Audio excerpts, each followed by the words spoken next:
This is Heliox, where evidence meets empathy. Independent, moderated, timely, deep, gentle, clinical, global, and community conversations about things that matter.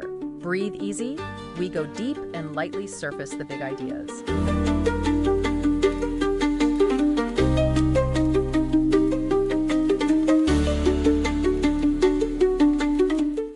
You sent us an amazing set of materials that really gets to the heart of something powerful, but often kind of hidden in our economy: private equity. So, our mission today: let's unpack these sources. We're aiming to pull out the most crucial bits of knowledge. We'll look at how these private equity firms, often working way behind the scenes, are actually reshaping whole industries. Think retail, healthcare, news, even housing. And this has real impacts, right?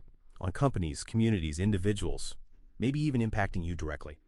We're going to start with a really personal story, a journalist whose own experience kind of launched her investigation into this world. Then we'll zoom out a bit, understand how the industry actually works.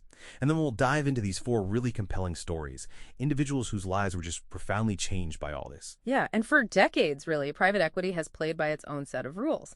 They often mask their strategies, their tactics, and the real consequences aren't clear until people are kind of forced to live through them.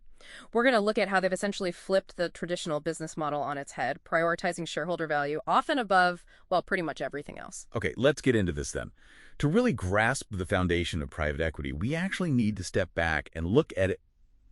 Pretty major shift in thinking, right? Yeah. Something that really paved the way. Absolutely.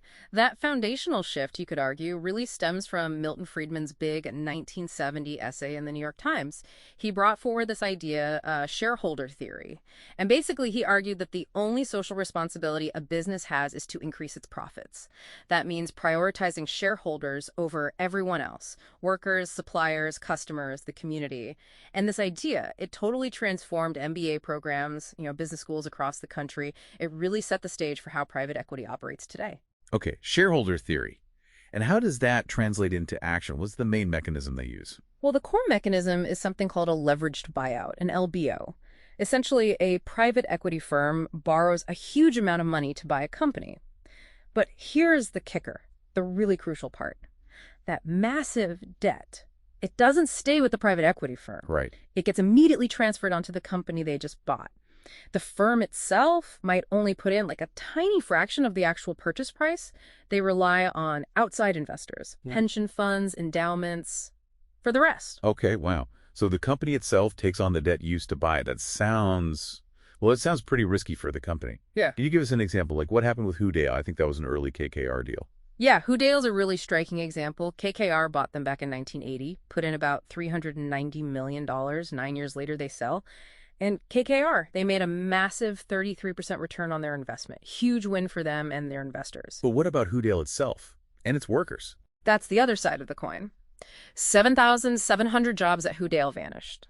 Whole towns that depended on those jobs were basically ruined. But from KKR's perspective, you see, it was a triumph. Why? Because the investors made money. It didn't matter that the company itself wasn't a winner or didn't even survive intact. That's sobering.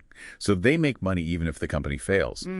How did they frame this themselves, though? Surely they don't say they're aiming to destroy jobs. Oh, no, absolutely not. They often present themselves as rescuers, right? Like an intensive care unit for companies that are struggling. They promise to turn things around, make the company efficient, ready for a profitable sale later on. The ICU analogy. But in practice, the strategy very, very often involves deep cost cutting. And that usually means job losses, significant ones. Research actually shows employment drops, on average, about 4.4% in the first 2 years after an LBO. And some studies, they suggest it could be over 25% gone within 5 years if it was a public company taken private. Okay, so the cost cutting is real. What about the long-term health of these companies then? If they're loaded with debt and cutting costs, are they actually set up for success down the line? Well, the data points to a pretty worrying trend. Around 20%, 1 in 5 of companies bought by private equity end up in bankruptcy within 10 years. 20%. How does that compare? It compares really poorly. For other similar companies, it's only about 2%. So 20% versus 2%. Wow. It really suggests that the overwhelming debt load from the LBO is a major factor. The insight here, maybe, is that private equity isn't just restructuring companies. Sometimes it's actually a catalyst for their failure. The model seems to prioritize the firm's short-term gain over the company's long-term survival. They take the profit, and the company keeps the risk. And this isn't just a niche thing, right? You mentioned how widespread this is. Oh, it's staggering. Globally, private equity firms now control something like $8.2 trillion in assets. 8.2 trillion. Trillion.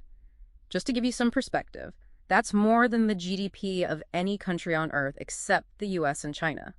And they own pieces of, well, almost everything now. Hospitals, oil companies, daycare centers, supermarkets, voting machine manufacturers, local newspapers, even nursing homes. It's incredibly pervasive. And because they're private, not publicly traded, Yeah, there's less visibility, right? exactly. That's a huge part of it. It becomes almost impossible, as one source put it, to tell what a private equity-owned company is up to. You don't know how much money they're really making, what their actual strategy is, sometimes not even what the top execs are paid. So workers are left in a precarious position. Yeah. Communities don't know what's happening. Right, and that lack of transparency, it feels less like an accident and more like, well, part of the design. It allows them to operate with much less scrutiny, often at the expense of the people who are deliberately kept in the dark. Okay, let's shift from the sort of theory and the big picture to a really concrete example. One that probably resonates with a lot of people listening. Toys R Us. I mean, who didn't love Toys R Us? Charles Lazarus, the founder, he was a real visionary, wasn't he? He created this concept of the category killer store way back. Big stores, huge selection, aggressive discounting. It really changed toy selling. Absolutely. He disrupted the old department store model, but then, ironically, his own model got used against him. Amazon and Walmart came along, adopted that same aggressive pricing, that loss leader approach, but just massively scaled it up. Right, and Toys R Us started to struggle. Yeah, they struggled, and that led to the big private equity buyout in 2005. KKR, Bain Capital, and Vornado bought it for $6.6 billion. And here's the LBO playbook again. Wow. Over $5 billion that price was borrowed money. Debt. And where did that debt go? Let me guess. On to Toys R Us itself. Exactly. Right onto Toys R Us's books. Yeah. So from day one of that new ownership, the company was basically drowning in debt payments. Okay, so now let's bring in Liz. She's a longtime retail worker, starts at Toys R Us in 2012. That's 7 years after the buyout. What was her experience? She mentioned being impressed at first, right? Busy stores, seemed functional, but underneath, the company was already struggling with those huge debt payments you mentioned. Right. She walked into a company that looked okay on the surface, but was fundamentally weakened by that debt load. So what was the private equity strategy then? For a company already loaded with debt, were they trying to, innovate their way out, invest in the stores online? Well, that's the interesting part. Instead of major investments in, say, modernizing the stores or building a really strong online presence, which they desperately needed, especially after losing a key deal with Amazon. Right. They were way behind online. Way behind. But the focus wasn't there. It was mostly on lean operations, optimizing the supply chain, cutting costs, any cash left over after paying the management fees to the private equity firms and servicing that huge debt. Right. It wasn't going into making the stores better or catching up online. It went into things like new inventory systems, which, ultimately helped them employ fewer people. And the private equity firms themselves, they were still getting paid, right? Even while the company struggled. Oh, absolutely. This brings us to the famous 2 and 20 fee structure. It's pretty standard in private equity. They charge a management fee, typically 2% of the money investors put in every single year, no matter how the company does. 2% just for managing it. Yep. And then they take 20% of any profits above a certain benchmark when they eventually sell. But the key thing is they make money from those management fees regardless. For the Toys R Us deal, even though it ended in bankruptcy, Bain and KKR still made millions in fees, like $61 million for Bain, $18 million for KKR, just in fees. That's not even counting other things like debt refinancing deals. So they profited, even as the company collapsed, and workers lost everything. That's how the model works. They profited, the company went bankrupt, workers lost their jobs, and crucially, they lost their severance pay too. Which brings us back to Liz. Losing her job, no severance, that must have been devastating. She talked about having to learn basic things like how to write a resume, apply for jobs online, things she hadn't needed before. And this shared experience, this hardship, it really fueled something, didn't it? It did. It fueled collective action. Workers started organizing through groups like the Dead Giraffe Society, kind of a dark humor name, referencing the Toys R Us mascot. Right, Jeffrey the Giraffe. And also Rise Up Retail. They basically decided, look, if the company won't take care of us, we have to take care of each other and fight back. And they came up with a really clever strategy targeting the pension funds. Why pension funds? It was innovative. Most big pools of money, billions of dollars, are managed by people pretty far removed from everyday workers. But pension fund boards, they often include participant representatives, meaning actual teachers, firefighters, state employees, the people whose retirement money was invested in these private equity funds. The activists figured these board members might be more sympathetic than, say, a Wall Street executive. So Liz actually went and spoke at these meetings. She did. She traveled to different states, stood up in front of these boards, and told her story. Explained what happened, how workers were left with nothing, and asked the boards to hold KKR and Bain accountable for how their money was being used. Did it work? What was the result? It was, honestly, a pretty remarkable victory. Unprecedented, really. After months of pressure, KKR and Bain agreed to voluntarily contribute $20 million to a hardship fund for the laid-off Toys R Us workers. $20 million. Wow. Voluntary. Voluntary. Now, Rise Up Retail calculated the workers were actually owed much more in severance, closer to $75 million. But still, getting $20 million voluntarily from private equity firms, that was huge. It was likely done to avoid more bad press, and keep the powerful pension funds happy. But it showed that this kind of targeted activism could actually get results. That win must have created some momentum. Did it lead to any bigger policy pushes? It certainly added to the conversation. In 2019, Senator Elizabeth Warren introduced a bill called the Stop Wall Street Looting Act. And it was radical. It proposed things like taxing those monitoring fees at 100%, banning firms from taking out dividends or selling off real estate right after buying a company, making severance pay a priority in bankruptcy, and maybe the biggest thing, forcing the private equity firms themselves to share responsibility for the debt if a company they bought went bankrupt. That sounds like it would fundamentally change the LBO model. Exactly. It would effectively kill leveraged buyouts as we know them. And perhaps unsurprisingly, that's precisely why the bill stood no chance of passing. The industry pushback was and remains incredibly strong. And speaking of things that don't pass, what about that carried interest loophole? That comes up a lot. Right. That's another long-standing issue. Basically, it lets private equity fund managers pay taxes on their main source of income, their share of the profits, the carry, at the lower capital gains tax rate, around 20%. Instead of the regular income tax rate, which can be up to 37%. Exactly. It saves them billions. The government estimates closing it could bring in maybe $200 billion over 10 years. But despite presidents from both parties promising to close it and multiple attempts in Congress, it just never happens. It always gets stripped out of bills at the last minute. It just shows how politically difficult it is to make even small changes that affect private equity's bottom line. Okay, so we've seen the impact on retail. What about something even more fundamental, like healthcare? Let's talk about Roger Goes. He's a doctor in Riverton, Wyoming, dedicated to rural medicine. Inspired by his uncle, right? Yeah, his Uncle Austin was a classic family doctor, a real pillar of the community, delivered babies, made house calls, the whole 9 yards. And for a long time, that was the model for American medicine. Private doctors, often linked to local nonprofit hospitals. There were even laws in many states, these corporate practice of medicine doctrines, designed to keep business interests out of healthcare decisions. The idea, back in the 1930s, was that no third party should come between a doctor and patient. Profit shouldn't be the motive. So how did Riverton's hospital end up involved with corporations? It started okay, didn't it, with HCA? It did. Initially, HCA, a big hospital chain, seemed like a savior back in 1981. They invested millions, built a new facility for Riverton Memorial. Roger himself said he was initially wary of corporate medicine, but got over it because HCA seemed like a positive force. But then things changed when LifePoint took over, and later Apollo Global Management, the private equity firm. Right.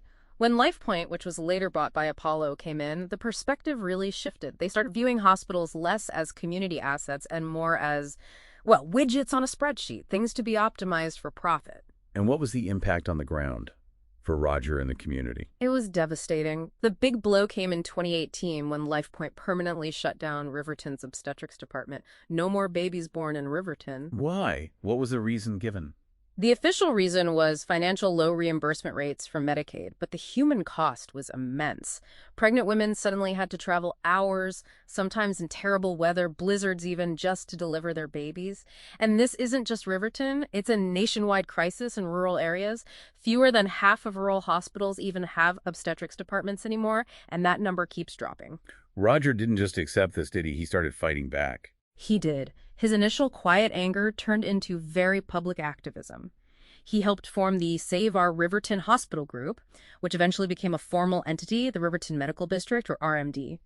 He wrote letters, tried to reason with LifePoint and Apollo. He felt like they had kind of used his credibility, his local standing, to gain trust initially, and then pulled the rug out. What do the numbers show about what happened financially versus what happened to care? It's a stark contrast. Under private equity ownership, the hospital, Sage West, actually doubled its operating margin between 2013 and 2019, so financially, for the owners, it was doing better. But care suffered. Dramatically. Look at air ambulance flights out of Fremont County, where Riverton is. State health data shows they went from 155 flights in 2014 to 937 flights in 2019. Wow, a huge jump. A massive jump. It's a clear indicator that people weren't getting the care they needed locally anymore. They had to be flown out for emergencies, for births, for things that the hospital used to handle. The core insight seems to be, when you apply that pure profit lens to essential services like healthcare, community well-being, and basic access, can just plummet. Is there another way, though? Can rural hospitals survive without these kinds of cuts? Well, some experts argue yes. There's a healthcare consultant named Eric Schell who talks about an abundance mentality instead of a scarcity one. He points to examples like Mahaska Health in Iowa. It's a nonprofit hospital, similar-sized community to Riverton. During the pandemic, when lots of places were cutting staff, Mahaska actually expanded services. They hired doctors and nurses laid off elsewhere. They went for growth instead of cuts. Exactly. And guess what? By 2023, they saw patient numbers go up and they became significantly profitable. It suggests that focusing on growth and meeting community needs can actually be a viable path for rural hospitals, maybe even more viable than just cutting everything to the bone. So, inspired by that kind of possibility, Roger and the RMD set a really audacious goal, didn't they? Build a whole new hospital. An incredibly ambitious goal. Build a new, locally owned, nonprofit hospital. Initially, they thought maybe $35 million. Then inflation and updated standards pushed the estimate up to $60 million. That's a huge amount for a small community. Was there a moment that really crystallized the need for them? Roger shared a story about a colleague, Cortese. His young son fell, cut his forehead badly. Simple injury, needed stitches, but they couldn't even get that done in Riverton. They had to drive elsewhere. Things like that really drove home the urgency. So $60 million goal, how did they possibly manage that? Did they succeed? It's actually an amazing part of the story. Eric Schell, the consultant, was pretty skeptical. He admired their spirit, but basically thought, nice idea, but these well-meaning locals won't pull it off. But they did. They absolutely did. They managed to raise an incredible $54 million, mostly locally. $54 million? How? They tapped into that tight-knit community spirit. People saw it, as one source put it, like a group project where everyone actually pitches in. There was just this overwhelming local buy-in, donations poured in. It was remarkable. That's genuinely inspiring. A community literally building its own hospital. Yeah. But is that a model that can be replicated everywhere? That's the tough question, isn't it? While Riverton's success is fantastic, building brand new hospitals probably isn't a scalable solution for the, 460-plus other private equity-owned hospitals facing similar pressures across the country. Federal funding for rural development is limited, and honestly, not every town, even close-knit ones, has that same unique mix of leadership, community cohesion, and maybe just sheer stubbornness that Riverton had. Plus, those old laws about the corporate practice of medicine, while well-intentioned, can sometimes ironically make it harder to set up new, locally controlled health entities. It's complex. Okay, from healthcare, let's pivot to another area often seen as a public good, but increasingly under financial pressure. Local news. We're going to look at Natalia's story. Her journey started as an immigrant from Mexico, teaching herself journalism out of sheer curiosity. Yeah, her story really highlights this core tension, doesn't it? Journalism should serve the public interest, inform citizens, but it's also, for the most part, run as a for-profit business. And companies like Gannett and later Gatehouse Media, they really perfected this model of financializing news. They bought up papers, consolidated aggressively, centralized operations, all to maximize profits and shareholder value. Often at the expense of the actual journalism. Often, yes. Deep cuts to newsrooms, fewer reporters, less local coverage. That became the norm in many places. Natalia saw this up close, right? At the Corpus Christi Caller-Times. She was trying to innovate, make it digital first. She was. She was doing really creative stuff. Online concert series with local bands, focusing on SEO, video, trying to adapt. But she was doing it on a salary of $32,000 a year. Only manageable because she was living with her parents. It shows the dedication, but also the financial strain on journalists even before the really aggressive players came in. And then came Alden Global Capital. They have a particularly bad reputation, don't they? That's putting it mildly. One source called them the universally recognized villain of the news industry. They're known for just ruthless, vampiric cost cutting, as someone termed it. They lay off even more journalists than Gannett or Gatehouse typically did. Remember that photo from the Denver Post, where the remaining staff held it up to show how dramatically the newsroom had shrunk under Alden? That really visualized the impact. And things got even more consolidated later, right, with the Gannett-Gatehouse merger. Yeah, in 2019 they merged, creating the biggest newspaper owner in the U.S., controlled something like 1 out of every 6 papers. But here's the private equity angle again. The merger was financed with huge loans from Apollo Global Management, $1.79 billion. Wow. At a really high interest rate, too, eye-popping, one source called it 11.5%.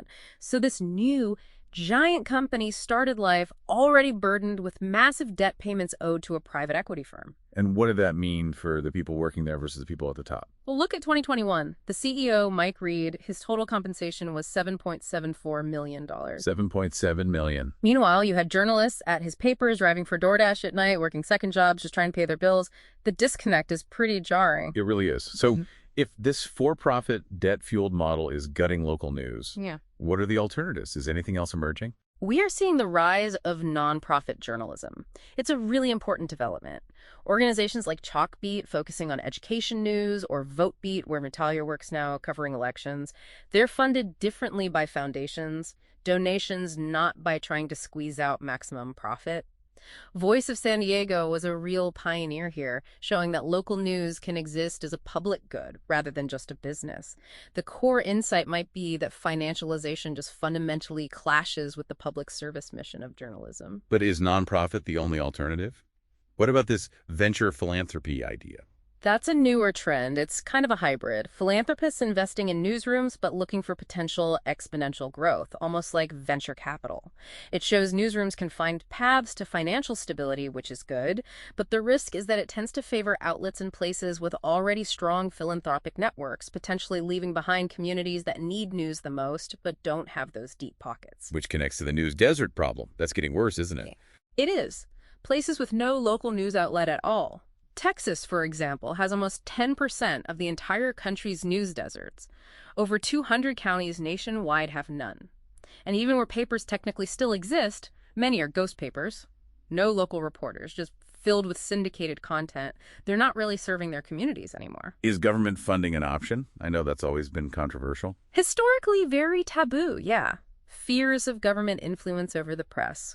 But the crisis is so bad now that some states are starting to experiment.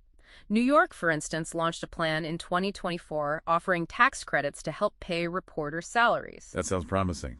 Any downsides? Well, the initial design often excludes nonprofit newsrooms, which seems counterintuitive. And sometimes the biggest beneficiaries end up being the very companies like Gannett and Alden, whose cuts created the problem in the first place. So it's complicated. So where does Natalia fit into this now? She landed somewhere better, right? She did. She's now at VoteBeat, the nonprofit focused on election integrity. She gets to cover really crucial issues, often writing in Spanish, connecting directly with her community.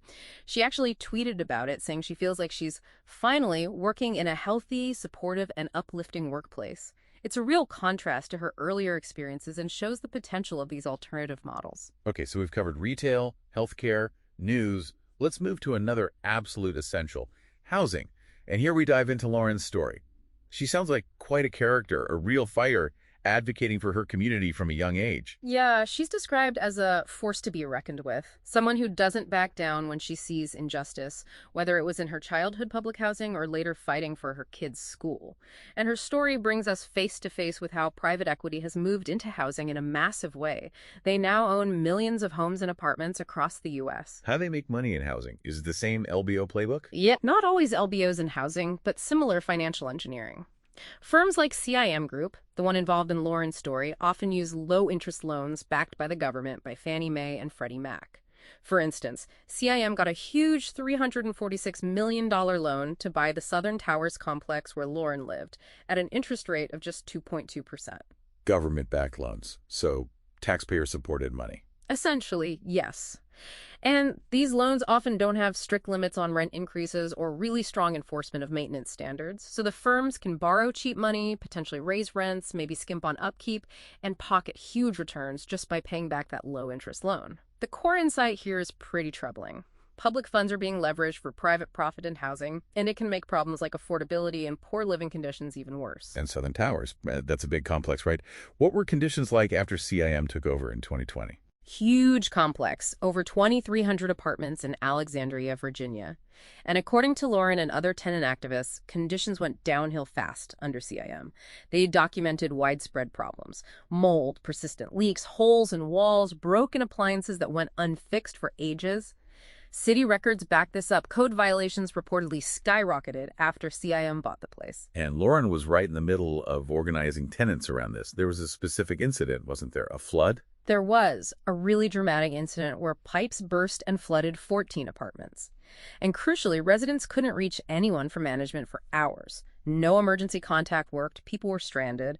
Lauren stepped up, organized her neighbors, started calling local news reporters, really shone a spotlight on the situation and CIM's lack of response. That takes courage. What happened to her as a result of that activism? Well, the consequence was pretty severe. Management labeled her an agitator, and eventually she was evicted from her home. Evicted? For organizing? It certainly looks that way. It's a stark example of how tenant organizing can be met with retaliation, trying to silence dissent. But she didn't stop fighting, did she? What's her strategy now? No, she's still fighting. Her goal, as she puts it, is to drive CIM out of Alexandria completely, whatever it takes: legislation, lawsuits, or even just, in her words, annoying its executives so much that they decide owning the complex isn't worth the hassle. The annoy them until they go away strategy. Is there any evidence that can actually work against these huge firms? Surprisingly, yes, sometimes it can. There's a good example from Minnesota. The state attorney general, Keith Ellison, sued another private equity landlord, Pretium Partners subsidiary Havenbrook Homes, for consumer protection violations, basically, being slumlords.